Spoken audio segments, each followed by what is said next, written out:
നമസ്കാരം. നമ്മൾ കഴിഞ്ഞ വീഡിയോയിൽ നമ്മൾ സംസാരിച്ചു എന്താണ് ഇക്വിറ്റി, എന്താണ് ഷെയർസ് എന്നുള്ളതിൻ്റെ. അതിൻ്റെ വളരെ ബേസിക് ആയിട്ടാണ് നമ്മൾ പറയാനായിട്ട് ശ്രമിച്ചത്. അത് ഇൻ കേസ് നിങ്ങൾ കണ്ടിട്ടില്ല എന്നുണ്ടെങ്കിൽ ഇതിന് പ്രീവിയസ് വീഡിയോ ആണ്, അത് പോയി കണ്ടോളൂ. ഇന്ന് നമ്മൾ സംസാരിക്കാൻ പോണത് എന്താണ് ഡെറ്റ് അല്ലെങ്കിൽ എന്താണ് ഡിബഞ്ചേഴ്സ് എന്നുള്ളതിനെ പറ്റിയിട്ടാണ് പറയാൻ പോകുന്നത്. ഇപ്പോൾ രണ്ട് കാര്യങ്ങളാണ് നമ്മൾ പ്രധാനമായിട്ട് നമ്മൾ മനസ്സിലാക്കേണ്ടത്. ഫസ്റ്റായിട്ട് പറഞ്ഞാൽ ഇപ്പോൾ ഒത്തിരി മ്യൂച്വൽ ഫണ്ടിനെ കുറിച്ചുള്ള അഡ്വർടൈസ്മെൻറ്റ്, ഒത്തിരി അവയർനെസ് നമ്മുടെ ഇടയിൽ കൂടിയിട്ടുണ്ട്. എന്നാൽ ഇത് മ്യൂച്വൽ ഫണ്ടുകൾ എന്തിലാണ് നിക്ഷേപിക്കുന്നത്? പ്രധാനമായിട്ട് നിക്ഷേപിക്കുന്നത് ഒന്നില്ലാന്നുണ്ടെങ്കിൽ ഇക്വിറ്റിയിലായിരിക്കും, അല്ലാന്നുണ്ടെങ്കിൽ ഡെറ്റിലായിരിക്കും. അപ്പോൾ ഇത് രണ്ടും എന്താണെന്ന് ക്ലിയർ ആയിട്ട് നമുക്ക് ഇൻവെസ്റ്റേഴ്സിന് അറിഞ്ഞിരിക്കണം. അതല്ലേ നമുക്കിതിൻ്റെ പ്രത്യേകതകളും അഡ്വാൻറ്റേജുകളും ഡിസഡ്വാൻറ്റേജുകളും നമുക്ക് മനസ്സിലാക്കാൻ പറ്റുള്ളൂ. ഇനി രണ്ടാമത് പ്രധാനമായിട്ടും ഇക്വിറ്റിനെ പറ്റിയിട്ടും ഡിബഞ്ചറിനെ പറ്റിയും പറയുമ്പോൾ പ്രധാനമായിട്ടുള്ള കാര്യം വെച്ചാൽ ഒരു കമ്പനിക്ക് അല്ലെങ്കിൽ ഒരു കോർപ്പറേറ്റിന് അല്ലെങ്കിൽ ഈവൻ ഗവൺമെൻറ്റിനൊക്കെയായാലും രണ്ട് വിധത്തിലാണ് ഫണ്ട് സോഴ്സ് ചെയ്യാൻ പറ്റുന്നത്. അപ്പോൾ ഒന്ന് ഓണർഷിപ്പായിട്ട് ഏതെങ്കിലും ഇൻവെസ്റ്റേഴ്സിന് കമ്പനിയുടെ ഓണർഷിപ്പ് കൊടുക്കുക, എന്നിട്ട് അതിന് ഒരു തുക വാങ്ങുക, അത് ഷെയർസായിട്ട് ഇഷ്യൂ ചെയ്യുക. അതിൻ്റെ ലാഭമായാലും പ്രോഫിറ്റായാലും ഇൻവെസ്റ്റേഴ്സിന് ഒരുപോലെ റെസ്പോൺസിബിൾ ആയിരിക്കും. ലാഭമാണെങ്കിൽ എടുത്തുകൊണ്ട് പോവുക, നഷ്ടമാണെങ്കിൽ ആൾ സഹിക്കാനായിട്ട് ബാധ്യസ്ഥനാണ്. അപ്പോൾ എത്ര ലാഭം ഉണ്ടെങ്കിലും ആ ലാഭം മൊത്തം ഓണറായിട്ട് മാറും.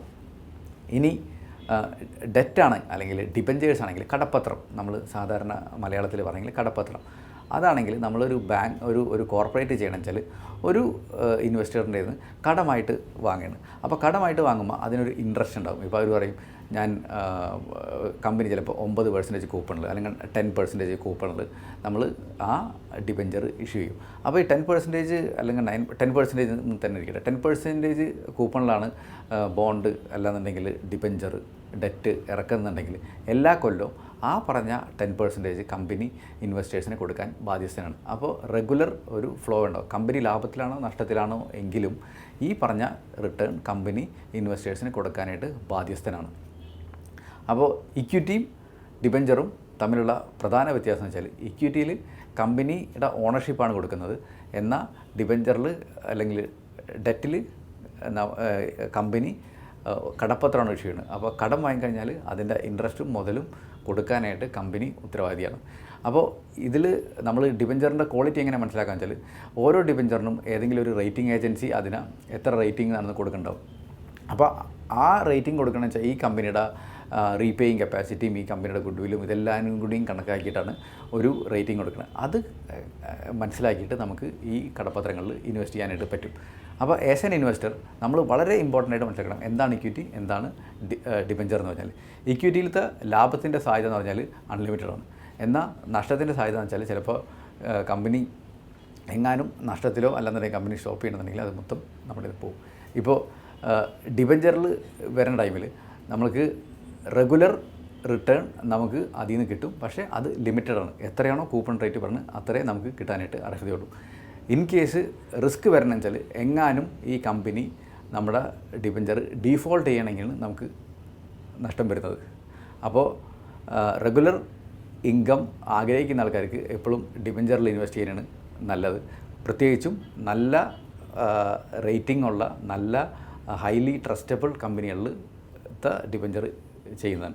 ഇനി അതുമല്ല ഗവൺമെൻറ് ബോണ്ട്സിൽ നമുക്ക് ഇൻവെസ്റ്റ് ചെയ്യാം. ഗവൺമെൻറ് ബോണ്ട് ആകുമ്പോൾ ഇന്ത്യൻ ഗവൺമെൻറ്റൊക്കെ ഇറക്കുന്ന നല്ല നല്ല ട്രസ്റ്റ് വർത്തി ആയിട്ടുള്ള ബോണ്ട്സുകളുണ്ട്. അപ്പോൾ ഈവൻ നാഷണൽ ഹൈവേയുടെ ബോണ്ടുകളുണ്ട്. ഇനി അതല്ല റെയിൽവേസിൻ്റെ ബോണ്ടുകളുണ്ട്. അതിനൊക്കെ ഉള്ളൊരു പ്രത്യേകത പറഞ്ഞു കഴിഞ്ഞാൽ റിട്ടേൺ കുറവായിരിക്കും, പക്ഷേ അതിന് ഗവൺമെൻറ് ബാക്ക്ഡ് ആയതിൻ്റെ പേരിൽ സെക്യൂരിറ്റി കുറച്ചധികം ഉണ്ടായിരിക്കും.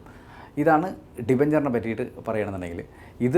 ഈ ഒരു അണ്ടർസ്റ്റാൻഡിങ് ഉണ്ടെങ്കിൽ നമുക്ക് മനസ്സിലാവും ഏതിൽ ഇൻവെസ്റ്റ് ചെയ്യണത്. ഡിബഞ്ചറിലായാലും ഇക്വിറ്റിയിലായാലും റിസ്ക് ഉണ്ട്.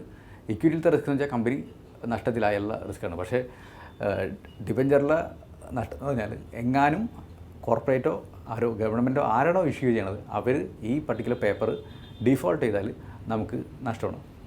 അപ്പോൾ നമുക്ക് ഇതെല്ലാം ഡയറക്റ്റായിട്ട് ഇക്വിറ്റി ആയാലും ഡിബഞ്ചറായാലും നമുക്ക് വാങ്ങാം.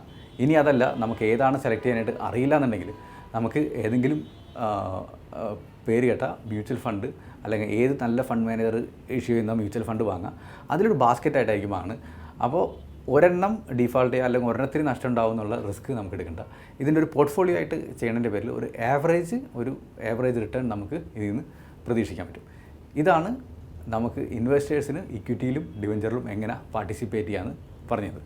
ഇതിനെക്കുറിച്ച് എന്തെങ്കിലും സംശയം ഉണ്ടെങ്കിൽ നമ്മുടെ കമൻറ്റിൽ ചോദിക്കുക, നമ്മൾ കോളിൽ വിളിച്ച് ചോദിക്കുക. നമ്മൾ ഇതിനെ എങ്ങനെയായാലും ഹെൽപ്പ് ചെയ്യാൻ റെഡിയാണ്. ഈവൻ നമുക്ക് ഡയറക്റ്റായിട്ട് ഇക്വിറ്റി വാങ്ങുന്നത് എങ്ങനെയാണെന്നുണ്ടെങ്കിൽ നിങ്ങൾക്ക് അറിയണമെന്നുണ്ടെങ്കിൽ നമ്മളെ വിളിച്ച് ചോദിക്കുക. അതേമാതിരി ഡിബഞ്ചർ എങ്ങനെ വാങ്ങണം എന്നുള്ളതിനെ പറ്റിയുള്ള എന്ത് സംശയം ഉണ്ടെങ്കിലും നമ്മളോട് പറയാം. ഈവൻ മ്യൂച്വൽ ഫണ്ടായാലും എങ്ങനെ ഇൻവെസ്റ്റ് ചെയ്യണം, ഏതൊക്കെ തരം ഫണ്ട് സെലക്ട് ചെയ്യാനുണ്ട്, എന്തെങ്കിലും ഹെൽപ്പ് വേണമെന്നുണ്ടെങ്കിൽ നമ്മുടെ ഗ്രൂപ്പിൽ വിളിച്ച് ചോദിച്ചാൽ മതി, നമ്മളത് ഹെൽപ്പ് ചെയ്യും. ഇനി അടുത്ത ആഴ്ച ഇതേപോലെയുള്ള ഇൻഫോർമേറ്റീവ് ആയിട്ടുള്ള വെൽത്ത് ക്രിയേഷൻ വീഡിയോ ആയിട്ട് ഇനിയും കാണാം. Thank you so much.